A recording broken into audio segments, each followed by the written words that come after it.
Hello everyone, कैसे हैं आप सभी स्टूडेंट। तो आज की इस वीडियो में मैं आप सभी को सेमेस्टर 2 सेशन 24-28 या 23-27 सेशन के अगर आप स्टूडेंट है बीएम यूनिवर्सिटी में, तो आप सभी बच्चों को फॉर्म फिलअप में जो दिक्कत आ रहा है सब्जेक्ट सिलेक्शन को लेके, मैं आपको सारे यहाँ पर जो भी आपका स्ट्रीम होगा, आर्ट्स के, बेसिकली ह्यूमैनिटीज के, नेचुरल साइंस के, कॉमर्स के, या फिर जो सोशल साइंस बैकग्राउंड से अगर बच्चे बिलोंग करते हैं, तो सारे के सारे स्ट्रीम के जो भी सब्जेक्ट सिलेक्शन हर सब्जेक्ट का हो पाएगा, मैं आपको इस वीडियो को बताने की कोशिश करूंगा। पूरा वीडियो लास्ट तक देखिएगा जिससे आपके डाउट्स क्लियर होंगे, और इस वीडियो को हो सके शेयर कर दिए दोस्तों को ताकि उनके पास भी अपडेट पहुंच सके। बाकी हमने आपसे बच्चों को फॉर्म फिलअप कैसे करना है इसके लिए पूरा वीडियो बनाया हुआ था।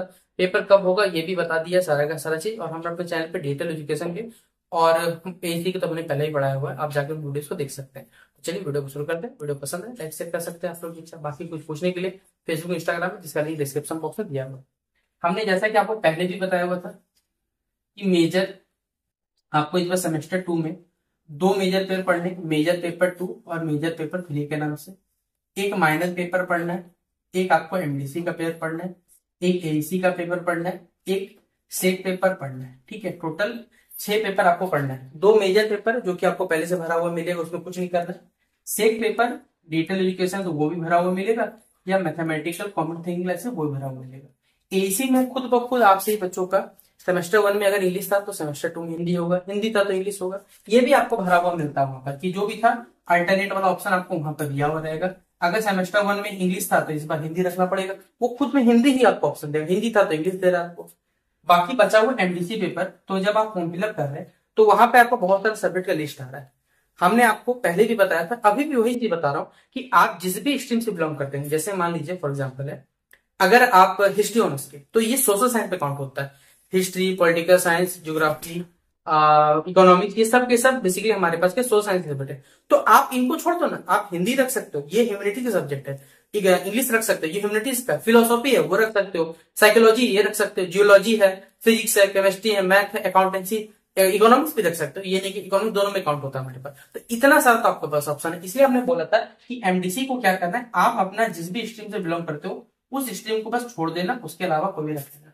अब ध्यान से सुनिएगा, जब आप लोग माइनर पेपर का फॉर्म फिलअप कर रहे होंगे तो आपको दो ऑप्शन आ रहा होगा। ठीक है, बहुत सारा ऑप्शन आ रहा है। जैसे मान ली इंग्लिश लिखा हुआ है तो इंग्लिश में नीचे लिखा हो English, minor English from vocational. और हमने आपको पहले भी बोला था, अभी भी बोलूंगा, कि आप लोग अपना जो पेपर है वोकेशनल पेपर रखना, क्योंकि जब पेपर होता है तो यूनिवर्सिटी तो हमारा महान ही है।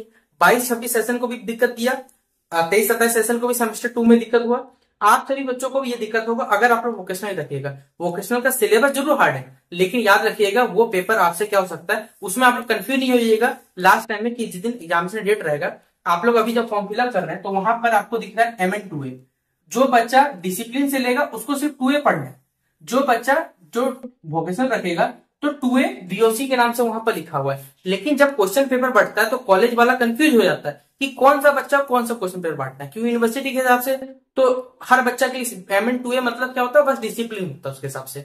कुछ बच्चा वोकेशनल बांट देता है, कुछ डिसिप्लिन बांट, इसमें कंफ्यूजन हो जाता है। इसलिए मैंने बोला कि अगर सारे के सारे स्टूडेंट्स अगर वोकेशनल का पेपर रख दीजिएगा तो किसी को दिक्कत नहीं होगा, और वोकेशनल का क्वेश्चन पेपर मिलेगा तो सारा का सारा बच्चा एक जैसा पेपर होगा। कोई दिक्कत भी होता तो अपने दोस्तों शेयर करके कुछ ना कुछ पूछ भी सकते हैं, ये फायदा होता है। लेकिन कुछ अधिकांश बहुत सारे ऐसे यूट्यूब पे बकैती करने वाले आजकल आए हुए, मैं देख रहा हूँ उनको सबको इंटरनेट पे, कि भाई बताते हैं ऑल यूनिवर्सिटी का फॉर्म फिलअप ऐसे कर लो। भाई सब यूनिवर्सिटी का फॉर्म फिलअप का अलग अलग प्रोसेस होता है, सब्जेक्ट सिलेक्शन का अलग अलग प्रोसेस होता है। हमने कभी भी डेडिकेटेड जैसे ये फॉर्म फिलअप का वीडियो बनाया, ये सिर्फ बीवीएम यूनिवर्सिटी के लिए। विनोबा भावे की यूनिवर्सिटी प्रोसेस अलग है, वहां पर सेक पेपर अलग होता है। तो अगर आप इन्हीं को भी फॉलो करते हो तो याद रखिएगा वहां पर यूनिवर्सिटी का नाम अगर देख लेना तो ही उस चीज को फॉलो करना, अदरवाइज मत मानना। ठीक है, क्योंकि यहाँ पर गलत चीज बहुत ज्यादा जल्दी प्रमोट होता है, तो उन सब चीजों से आप लोग बचा करिए।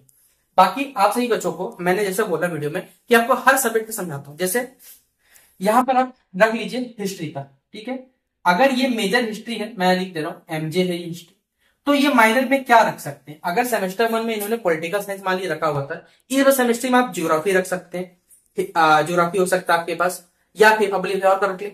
आपको क्या लगता है इकोनॉमिक्स नहीं होता उसमें ऑप्शन? भाई इकोनॉमिक्स तक ऑप्शन होता है, हिंदी नहीं हो सकता है हमारे पास, ये नहीं। लेकिन बेस्ट ऑप्शन क्या रहेगा, अगर हिस्ट्री है तो आपने एक सेमेस्टर पॉलिटिकल साइंस तो रख लिया होगा, आप इकोनॉमिक्स रख लो ना, बहुत ज्यादा अच्छा रहेगा आपके लिए। भविष्य में ये सब्जेक्ट कॉम्बिनेशन आपको काम देगा।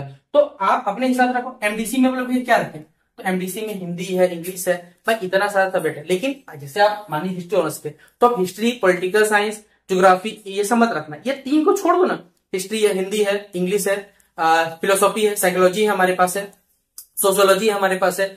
इसके अलावा अगर साइंस में रखना चाहते हो तो रख सकते हो, वो भी कोई दिक्कत नहीं हमें, इस प्रकार सब्जेक्ट रख सकते हो। बाकी तो 3 पेपर एसी, हिंदी, सेक पेपर्स में कोई दिक्कत नहीं है। ये तो मैंने आपको आर्ट्स का सब्जेक्ट समझ लिया। अगर मान लीजिए कोई बच्चा साइंस बैकग्राउंड बिलोंग करता है, मान लो उसको मैथ ऑनर्स है, ठीक है, मैथ ऑनर्स का, तो माइनर में क्या रखें? अगर वो सेमेस्टर में फिजिक्स या केमिस्ट्री रखा है तो भाई इस बार केमिस्ट्री रख लो, बॉटनी रख लो, जूलॉजी रख लो, इतना सारा तो माइनर पेपर है। एमडीसी तो उनके लिए बहुत अच्छा है, हिस्ट्री है, पॉलिटिकल साइंस है, हिंदी है, इंग्लिश है, इतना सारा। जो सबसे बेहतरीन पेपर है लगता है मुझे एमडीसी में, वो है हिंदी, हिस्ट्री, पॉलिटिकल साइंस, ठीक है। ये सब्जेक्ट का क्वेश्चन पेपर हर बार रिपीट होता है, इसलिए ज्यादा बेनिफिट आपका रहता है। बाकी तो आपको सब कुछ बनना। बोले कॉमर्स वाला, देखिए मैं पहले बताऊंगा, कॉमर्स बैकग्राउंड मेरा नहीं, मैं कॉमर्स, मुझे उतना जानकारी भी नहीं है। तो कॉमर्स में क्या है कि कॉमर्स के सिलेबस में अगर आप देखोगे तो वहां पर लिखा हुआ कि कॉमर्स में क्या क्या रखना माइनर पेपर में, और इसलिए कॉमर्स का डिपार्टमेंट, जैसे अभी हमने, इस प्रकार आप लोग क्या कर सकते हैं, अपना सब्जेक्ट को यहाँ पर रख सकते हैं माइनर पेपर में, एमडीसी पेपर में भी रख लीजिएगा, कोई दिक्कत नहीं आने वाला। अब कॉमर्स वाला भी तुमने समझाई दिया। तो पूरा सब्जेक्ट कॉम्बिनेशन में आप लोग जब फॉर्म फिलअप करोगे तो वहां पर माइनर का भी ऑप्शन दे रहा है, एमडीसी का भी सब्जेक्ट का लिस्ट दे रहा है। तो एमडीसी तो वहां सब सिलेक्शन कर सकते हो, माइनर के लिए भी वोकेशनल रखना। मैं बार बार बोल रहा हूँ ये बात आप सभी बच्चों को, लेकिन जिस दिन पेपर होगा उसमें अधिकांश बच्चों को यही कंफ्यूजन होगा। मैं आपको आज बता दे रहा हूँ, फिर भी जिस दिन पेपर आपका एडमिट कार्ड आएगा, आप एग्जाम देने जाओगे, एग्जाम देने टाइम तक आपके मन में कंफ्यूजन रहेगा कि वोकेशनल पढ़े, डिसिप्लिन पढ़े। इसलिए मैं इस चीज को दूर करने के लिए आपको बार बार ये बता रहा हूँ कि भैया कोई दिक्कत आता है तो आप वोकेशनल रखो, इसलिए पहले से आप चीजों से बचकर करो। बाकी अगर किसी बच्चे का मान लीजिए फॉर्म फिलअप नहीं हो पा रहा, कोई असुविधा हो रही है, तो आपके लिए बीबीपी यूनिवर्सिटी कुछ नंबर जारी की, आप उन पे कॉल करके बात कर सकते हैं। जो भी बच्चे एक्स स्टूडेंट है, मैं उनको बताना चाहूंगा कि उनका फॉर्म फिलअप का लिंक अभी तक एक्टिवेट नहीं हो, उनका लिंक कल तक एक्टिवेट हो जाएगा। तो आप कल जाकर फॉर्म फिलअप करें, क्योंकि 23 तारीख तक समय है, आपके पास पर्याप्त समय है कि आप अपना फॉर्म फिलअप को कंप्लीट कर सकते हैं। बाकी कोई किसी का डेट ऑफ एडमिशन गलत होता है, किसी का आधा, देखिए आप एक ही बार अपना आईडी बनाइएगा। पहले बार जान लीजिए, मैंने आपको हमेशा भी बोला है, कुछ बच्चे तो इतने महामूर्ख है, ठीक है, मैंने आपको बार बार बोला है भाई साइबर कैफे से फॉर्म भरना, भरो, अपना आईडी, अपना पासवर्ड अपने पास रख लिया करो। कुछ बच्चों ने क्या किया, साइबर कैफे से फॉर्म भरा, आईडी पासवर्ड तक नहीं दिया। बताइए ये हालत है। कुछ बच्चे हम हम क्या करें भाई? फॉरगेट पासवर्ड का ऑप्शन हमने आपको फॉर्म फिलअप के दिन उससे पहले बताया था कि अगर कोई दिक्कत आता है फॉरगेट पासवर्ड करना, नंबर डालना, 4 डिजिट डालना पासवर्ड, और आपका जो यूजर नेम पासवर्ड वो खुद ब खुद शो करेगा। याद रखिए ऐसा बात, इसलिए शेयर कर दीजिएगा ये सब बात अपने दोस्तों को, ताकि कोई दिक्कत आए तो वो, इसलिए बाकी कोई दिक्कत अगर आता है तो उसके लिए हमने बार बार बोला है कि इंस्टाग्राम में, फेसबुक पे आप मैसेज करिए, हम जब भी फ्री होंगे मैं आपसे खुद को रिप्लाई कर दूंगा कि क्या इसका सोल्यूशन हो सकता है। बाकी लगता है ये वीडियो हेल्पफुल यूजफुल है तो शेयर कर सकते हैं आप लोग। बाकी मिलते हैं इस वीडियो पे, तब तक के लिए जय हिंद और जय भारत।